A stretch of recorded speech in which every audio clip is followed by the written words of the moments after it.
Hello students, welcome on sharp VE Gurukul. Students, आज हम discuss करेंगे कोऑर्डिनेट ज्योमेट्री चैप्टर के अंदर एग्जांपल नंबर 8। इससे पहले के सारे एग्जांपल्स हम डिस्कस कर चुके हैं। एक्सरसाइज 7.1 के सारे क्वेश्चंस वो आपको आई बटन पे डिस्क्रिप्शन के अंदर मिलेंगे। देखिए एग्जांपल 8 क्या कह रहा है, find the coordinates of the points of A trisection. मतलब कि क्या है कि एक ट्राइसेक्शन वाली एक लाइन है, उसके कोऑर्डिनेट्स फाइंड करने हैं जो उसको पॉइंट्स को डिवाइड कर रहे हैं। That is points dividing the equal parts, 3 equal parts of the line segment joining the points. A के कोऑर्डिनेट कितने हैं 2, -2 और बी के कोऑर्डिनेट्स कितने हैं -7, 4। अब कुछ बच्चे सोच रहे होंगे वीडियो छोड़ते हैं, अपन क्या करते हैं, ये समझ में आ नहीं रहा क्या कराना है कैसे कराना है। तो देखो कुछ भी टेंशन की बात नहीं है, बहुत सिंपल से समझ में आ जाएगा। देखो क्या करना है, ये अपना ए है, ठीक है, और ये अपना बी है, ए और वी है। क्या कह रहा है कि अपने इसके बीच में कोई 2 पॉइंट्स हैं, मतलब कितने भी पॉइंट्स हो सकते हैं, वो क्या कर रहे हैं, इसको ट्राई सेक्शन में डिवाइड कर रहे हैं। ये मैं क्यों बता रहा हूं, 2 पॉइंट्स क्यों बता रहा हूं, उसका एक रीजन है। देखो मान लीजिए कि एक इस जगह से मैंने एक पॉइंट बनाया, ठीक है, इसका नाम मैंने दे दिया P। तो ये एक पॉइंट याद रखना, एक स्ट्रेट लाइन को या कोई भी लाइन को 2 इक्वल पार्ट्स में डिवाइड करता है, नहीं 2 पार्ट्स में डिवाइड करता है, इक्वल पार्ट जरूरी नहीं है, लेकिन 2 पॉइंट्स कितने में करते हैं 3 में। तो इसका मतलब क्या हुआ, इसका मतलब ये हुआ कि अपना P और Q 2 पॉइंट्स होंगे जो क्या करेंगे, इसको 3 इक्वल पार्ट्स के अंदर डिवाइड करेंगे।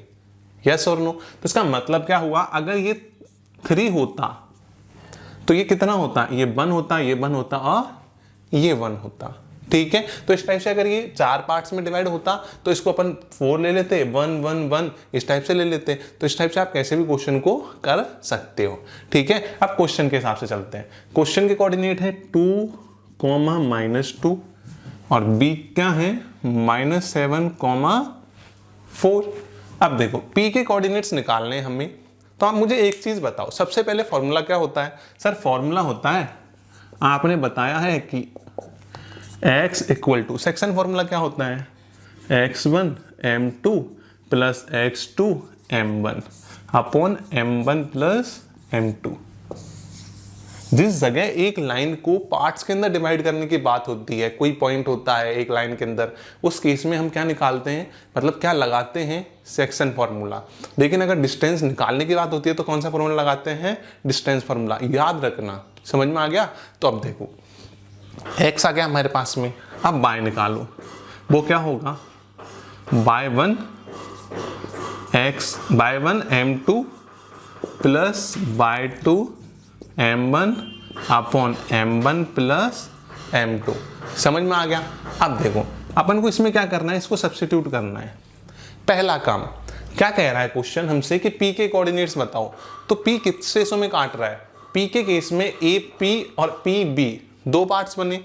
तो ये क्या हो गया, P के केस में ये बन गया और ये 2 हो गया। तो m1 अपना 1 हो गया और m2 अपना 2 हो गया। तो निकाल लो P के कोऑर्डिनेट्स, तो क्या हो जाएंगे, P's कोऑर्डिनेट क्या हो जाएगा, x = मैं निकाल रहा हूं। तो देखो x = x1 कितना है हमारा, x1 है हमारा 2 इंटू m2 कितना है हमारा सर 2 प्लस x2 कितना है सर -7 इंटू m1 कितना है हमारा 1 अपॉन m1 + m2 कितना है हमारा 3। 4 2 2 जा 4 -7 अपॉन 3 मतलब -3/3 मिलके क्या बनाया -1। समझ में आ गया। बस x की वैल्यू आ गई, x के कोऑर्डिनेट्स आ गए।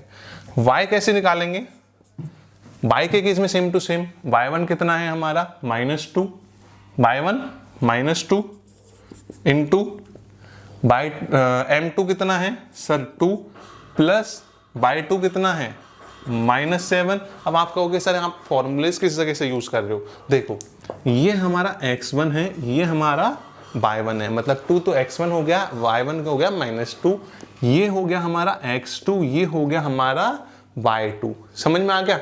अब देखो बस काम हो गया आपका, -7 इंटू 1 अपॉन 3 माइनस का 4 -7 अपॉन 3। तो इसका मतलब क्या बन गया ये, इसका मतलब ये बन गया हमारा माइनस का 11 अपॉन 3। तो इसका मतलब p के कोऑर्डिनेट्स क्या हो गए हमारे, p के कोऑर्डिनेट्स हो गए हमारे माइनस का 1 कॉमा माइनस 11 अपॉन 3। अब बात आती है किसकी, q की। किसकी आती है, q की। उसके कोऑर्डिनेट्स कैसे निकाल लेंगे, बिल्कुल सिंपल है। q के केस में क्या होगा कि aq रेशो q भी होगा। देखो 4q क्या लिखेंगे हम, 4q aq रेशो q भी होगा। और वो रेशो कितना होगा, ये डिस्टेंस 1 है, ये डिस्टेंस 1 है, ये डिस्टेंस 1 है। इसका मतलब aq कितनी हो गई सर, 2 हो गई और ये 1 हो गई। तो ये m1 हो गया, ये m2 हो गया। फॉर्मूले में सब्स्टिट्यूट करो और वैल्यू फाइंड आउट करो और निकाल लो। कैसे निकाल लेंगे, एक निकाल के दिखा देता हूँ। x इक्वल टू क्या हो जाएगा, ध्यान से देखना, x इक्वल टू हो जाएगा x1 2 इंटू m2। कितना है, m2 है 1। याद रखना ये वाला रूल अब इसके केस में, aq के केस में ये वाले m1 m2 नहीं यूज होंगे। कौन से होंगे, ये वाले होंगे। ठीक है, तो देखो 2 into 1 plus by sorry x2, x1 आ गया अपने पास, x2 कितना हो जाएगा -7 इंटू 2 अपॉन 2 प्लस 1 कितना हो गया 2, 7 2 जा 14 अपॉन 3 -12 अपॉन 3। इसका मतलब क्या आ गया, x की वैल्यू हमारे पास इस केस में q के कोऑर्डिनेट की आ गई -4। अब y की जो वैल्यू है वो क्या करना है आपको, सॉल्व करके मैंने जैसे कराया सेम टू सेम m1 2 ले लेना, m2 1 ले लेना और y1 और y2 यूज करके आपको मुझे कमेंट सेक्शन के अंदर बताना है। ये क्यों दिया है होमवर्क, जिससे मुझे पता लगे कि कितने बच्चे डेडिकेटेडली इसको क्वेश्चन को करके मेरे को रिप्लाई देते हैं, मतलब कमेंट करते हैं। इसलिए आप अभी नोटबुक निकाल लो अगर नहीं ले रखी है तो, और उसको सॉल्व करो। ठीक है, और इस चैप्टर के सारे क्वेश्चंस वीडियोस आपको कहाँ मिलेंगे, आई बटन के ऊपर मिलेंगे। यदि वीडियो अच्छी लगी तो इसे लाइक करना, अपने फ्रेंड के साथ शेयर करना और चैनल सब्सक्राइब नहीं किया तो अभी करना। क्यों, सारी वीडियोस आपको मिल जाएगी। मिलते हैं अगली वीडियो में, तब तक के लिए धन्यवाद। जय हिंद।